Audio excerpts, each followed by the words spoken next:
The ident was inspired by a film idea. We felt we should include an aspect of water in it, and the music we have chosen is calm and it juxtaposes what will happen in our film. We start off with short establishing shots of the open environment, and we chose this specific place because it signifies isolation and portrays a sense of danger.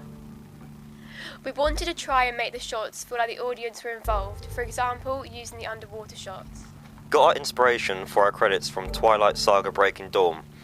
We like how the colour transitioned from red to white, as we feel the red could represent her living state and the white represents her death. The font we used was simple and it fills the screen, and it's also not too overwhelming. We designed and created the credits on After Effects and moved them onto our film. We initially wanted a long tracking shot using a stabiliser. After many attempts we realised it would be too long and take up too much time. Therefore instead we used quick cuts of the objects in between the credits. We have chosen this specific type of music because it enhances the images on the screen and adds Enigma coding. We purposely sync the music to the images on the screen because we felt it would add visual satisfaction to the audience. We considered the audience's engagement by showing shots of the body in the water before revealing what happened in the flashbacks. By doing this, it intrigues the audience and challenges the typical stereotype of a crime thriller storyline. An important shot in the flashback was the shot of the victim's bum, as this is objective filming and the point of view of the male. On the other hand, we dressed the male in all black clothing, so it gives the representation of him being a threat. This was not too hard to decide because this is a genre convention.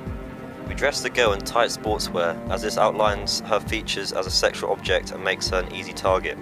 This supports Laura Mulvey's theory of the male gaze. There are two characters in the media text. They juxtapose each other as they are part of different social groups. They also reinforce the gender stereotype of the male being dominant and violent, whereas the girl is innocent and vulnerable. When editing, we wanted to make sure that the change from present to past flowed.